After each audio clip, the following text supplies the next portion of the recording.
Everyone आज तपाईँहरूले धेरै हामीसँग इचबिचको क्यामेराहरू लैजाने गर्नुहुन्छ कसरी कनेक्ट गर्ने यो कनेक्ट गर्न हामीले जान्छौँ कि जान्दैनौँ भनेर धेरै क्वेरिजहरू आइरहेको हुन्थ्यो। त्यही भएर मैले यहाँ तपाईँहरूलाई इचबिचको क्यामेरा घर बसी इजिली तरिकाले कसरी कनेक्ट गर्न सकिन्छ भनेर म तपाईँलाई सिकाउने गइरहेको छु है।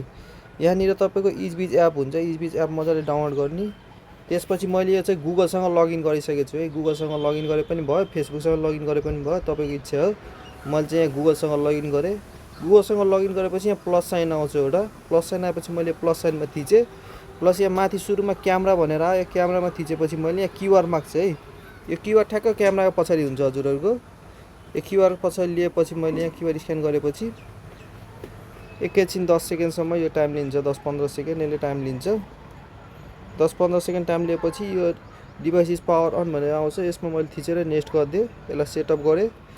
प्लगिङमा छ, यो लाइनमा मैले हालिसकेपछि यहाँ प्लगिङ भनेर आउँछ।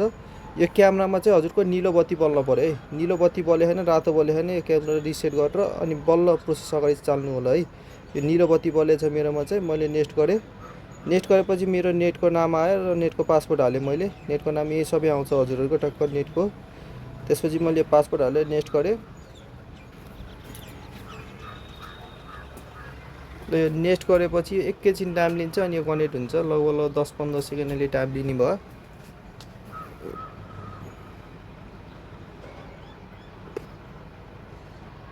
दस 15 सेकेन्ड यसले चाहिँ लिन्छ। यहाँ नजिक नभएर अलिक टाढा भयो क्यामेरा चाहिँ।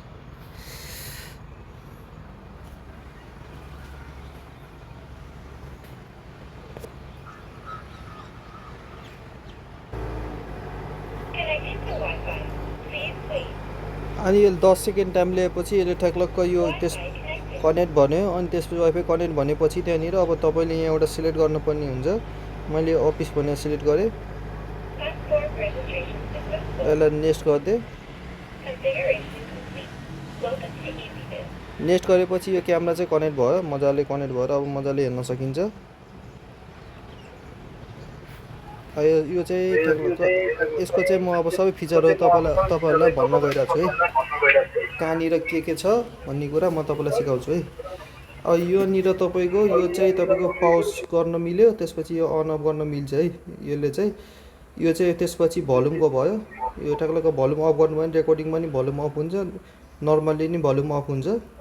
त्यसपछि यहाँ तपाईँको केही इभेन्टहरू भन्छ भने यो फोटोहरू खिच्न मिल्छ। यो चाहिँ सिधै तपाईँको ग्यालेरीमा गएर सेभ हुन्छ।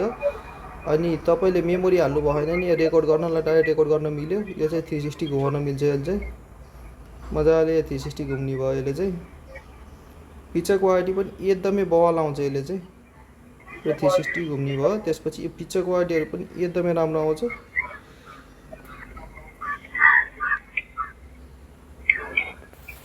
यसले चाहिँ 8x जुमिङ गर्ने भयो। यो आर्मी ब्यारेकसम्म देखिने भयो। यहाँ चाहिँ पुरै मजाले 4x चाहिँ तपाईँको क्लियरली आउँछ। 8x चाहिँ अलिकति तपाईँको नआए पनि 4x जुम गरेर हेर्न चाहिँ राम्रो हुन्छ क्वालिटीहरू चाहिँ।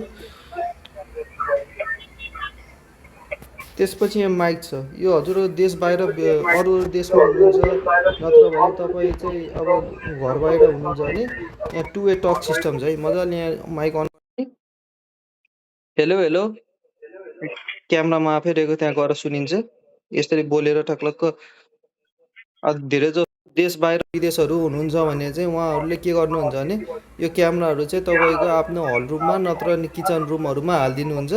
अनि त्यसले गर्दा चाहिँ तपाईँको घरमा कुरा गरिराख्न मिल्यो। धेरै जस्तो टाइम अब भिडियो कल हरेक टाइम भिडियो कल गरिराख्नु सम्भव पनि हुन्न, तपाईँको कति बेला के हुन्छ। त्यसले गर्दा यसले चाहिँ तपाईँको मजाले 2 वे टक गर्न मिल्यो। अब यसले गर्दा चाहिँ मेन होम सिकनेसहरू हुन्छ, तपाईँको घर परिवारहरूलाई मिस गर्नुहुन्छ भने त्यो चाहिँ मिस अहिले चाहिँ यो क्यामेराले गर्दा चाहिँ त्यो डिस्टेन्स चाहिँ कम हुनसक्छ है। अलिकति भए पनि धेरै जस्तो बाहिर जाने केटीहरूले यो चाहिँ क्यामेराहरू चाहिँ युज गरिराख्नुहुन्छ यही प्रयोजनको लागि। यसले होम सिक्युरिटी पनि दिने भयो। यसरी तपाईँको 2 वे टकमा कुराहरू गर्न पनि मिल्यो, परिवारलाई तपाईँको प्रत्यक्ष हेरिराख्न पनि मिल्यो। अनि अरू फिचर चाहिँ यसको चाहिँ म तपाईँलाई अरू चाहिँ यसको के फिचर छ भने यो ठक्लक्क यहाँनिर यो सेयर बटन हुन्छ। यो तपाईँको क्युआर निकालेर मजाले स्क्यान गर्नुभयो भने यो चाहिँ तपाईँको देश बाहिर कोही हुनुहुन्छ भने यो क्युआरलाई स्क्रिनसट गरेर पठाइदिनु भयो भने उहाँकोमा नि कनेक्ट हुन्छ। तपाईँकोमा जिमेलको नोटिफिकेसन आउँछ। जिमेलको नोटिफिकेसन आएपछि त्यसलाई एक्सेप्ट गर्नुभयो भने उहाँकोमा नि कनेक्ट हुन्छ। यस्तै गरेर तपाईँले 7जना 8जनालाई एउटै क्यामेराले 7जना 8जनाले कन्टिन्युसली हेर्न पनि मिल्यो, ट्र्याकिङहरू गर्न पनि मिल्यो, यो सेयरहरू गर्न पनि एकदमै सजिलो छ यसमा चाहिँ। अरू चाहिँ म यसको भित्री फिचरहरू पनि भन्न गइरहेको छु हजुरहरूलाई। भित्री फिचर चाहिँ अरू के हुन्छ भने आर्टिफिसियल ह्युमन डिटेक्सनहरू हुन्छ। यो अन गर्नुभयो भने मान्छेहरू आएको ह्युमन सेपहरू तपाईँको पछाडिहरू आयो भने तपाईँको मोबाइलमा डिटेक्सन आउँछ। डिटेक्सन आउने भयो यसमा चाहिँ। यो सबै एडनर्मल साउन्ड भयो, इमेज सेटिङ डिटेक्सनहरू सबै यहाँ देखिने भयो। अर्को फिचर के छ, मेसेज एन्ड नोटिफिकेसन। कोही मान्छे आयो भने तपाईँको मोबाइलमा नोटिफिकेसन आउँछ ह्युमन इज डिटेक्टेड भनेर यो अन गर्नुभयो भने। अनि यो अडियो भनेको त्यो अघि मैले भने नि त्यहाँ बोल्नलाई 2 वे टक सिस्टम लागि, यो चाहिँ त्यो वाला अडियो अन गर्न मिल्यो। यो लाइट सेटिङ भयो, यो राति चाहिँ बत्ती बल्ने भयो। इन्फ्रारेडमा तपाईँको ब्ल्याक एन्ड व्हाइट पनि गर्न मिल्यो, र लाइटमा तपाईँको ब्ल्याक एन्ड व्हाइटमा नि कलर भिजनलाई चाहिँ यो युज गर्छ मेनली। त्यसपछि यो प्रिटिजेट भनेको ह्युमन ट्र्याकिङ अन गऱ्यो भने जहाँ मान्छे जान्छ त्यहीँ ट्र्याक गर्छ। म यहाँ तपाईँहरूलाई देखाउँछु एकचोटि है क्यामेरामा। मजाले म यहाँ छु,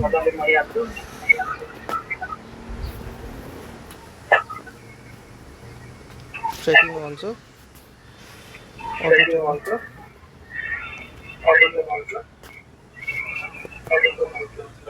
ट्र्याकिङ सुरु भइसक्यो। यो म जता जान्छु त्यता यो क्यामेरा पनि आउँछ। ट्र्याकिङ भनेर आएपछि त्यसको यो चाहिँ मेन चाहिँ त्यो युज हुने। मैले ट्र्याकिङ अफ गरिदिएँ अहिले चाहिँ। त्यसपछि चाहिँ मेमोरीको लागि रेकर्डिङ हुन्छ। मेमोरी हाल्नुभयो भने पहिला सुरु यसमा चाहिँ तपाईँहरूले एकचोटि चाहिँ फर्मेट गर्न पर्ने हुन्छ मेमोरीलाई चाहिँ। तपाईँको 64 हाल्नुभयो भने लगभग 12 देखि 15 दिनसम्म मजाले स्टोरेज बस्छ। यो चाहिँ टच सेटिङ हो। यो टच सेटिङ भनेको के हुन्छ भने तपाईँको कसैले क्यामेराहरू तपाईँको चोर्न आयो भने चाहिँ तपाईँले ट्याक्लक्क त्यसमा चाहिँ के हुन्छ भने क्यामेरा चोर्न आयो नि, या तपाईँको कलिङ फिचर आउनु थाल्छ कि मजाले तपाईँको फोन आए जस्तै गरेर कलिङ आउनु थाल्छ। ट्याक्लक्क यस्तरी कलिङ आउनु थाल्छ। कसैले क्यामेरा चोर्न खोज्यो, कसैले केही गर्न खोज्यो भने यसो कलिङ फिचर आउँछ। यो रिसिभ गरेर तपाईँले हेर्न मिल्छ डाइरेक्टली क्यामेरा पनि।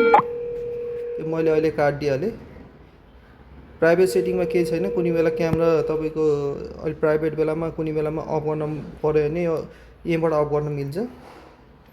त्यसपछि नेटवर्क सेटिङ, घर बसी नेटवर्कको पासवर्डहरू चेन्ज गर्नुहुन्छ नि, यहाँ नेटवर्क नामहरू देखाउँछ। पासवर्डहरू चेन्ज गर्न पनि मिल्यो यहीँबाट। अनि नेटवर्क सेटिङ पछि डिभाइस इन्फर्मेसनमा चाहिँ यहाँ तपाईँको सबै यहाँ सिरियल नम्बरहरू सबै आउने भयो क्यामेराको। अनि यहाँ एउटा भेरिफिकेसन कोड छ। कुनैमा त्यो अघि जुन अरू मोबाइलमा सेयर गर्दाखेरि कुनै बेला यो भेरिफिकेसन कोड पनि माग्छ। यो भेरिफिकेसन कोड त तपाईँको बक्सामा नि लेखिरहेको हुन्छ। अरू त्यता केही पनि फिचरहरू त्यस्तो छैन। यो रिसेट गर्नलाई नेटहरू चेन्ज गर्नुहुन्छ भने यहीँबाट रिसेट द डिभाइस गरेर नेटको पासवर्ड चेन्ज गर्न मिल्छ। बटन थिचिराख्न पर्दैन। क्यामेरा क्वालिटी पनि एकदमै राम्रो छ। वर्ल्डकै विश्वकै नम्बर 1 क्यामेरा पर्छ यो चाहिँ। फिचरहरू मैले तपाईँलाई देखाइहालेँ। क्वालिटी पनि एकदमै राम्रो छ यसको। 2K 3 मेगापिक्सलको मजाले जुम गरेर तपाईँको लङ डिस्टेन्सहरू पनि हेर्न मिल्छ। हजुरहरूलाई पनि यो क्यामेरा चाहिन्छ भने सम्पर्क गर्नुहोस् रितेश इलेक्ट्रोनिक्स, न त हाम्रो डेलिभरी अल ओभर नेपाल पनि हुन्छ। अर्को कुरा, हाम्रो यो फिचरहरू अरू पनि केही बुझ्नुभयो भने नि यो हामीलाई कन्ट्याक्ट गर्न सक्नुहुन्छ। फिचरहरू एकदमै राम्रो छ। पिक्चर क्वालिटी डेमा पिक्चर क्वालिटी यतिको राम्रो आउने भनेको एकदमै राम्रो हो। यो चाहिँ मजाले मान्छे चिनिन्छ। अर्को तपाईँको एउटा के सेटिङ छ भने यो राति तपाईँको त्यो आबै सेन्सर बत्तीहरू बल्छ है। त्यसमा अर्को फिचर पनि त्यो छ, एड गर्न मिल्छ त्यहाँ। हस् त, धन्यवाद। यही भनेर म भिडियो टुङ्गाउन चाहन्छु।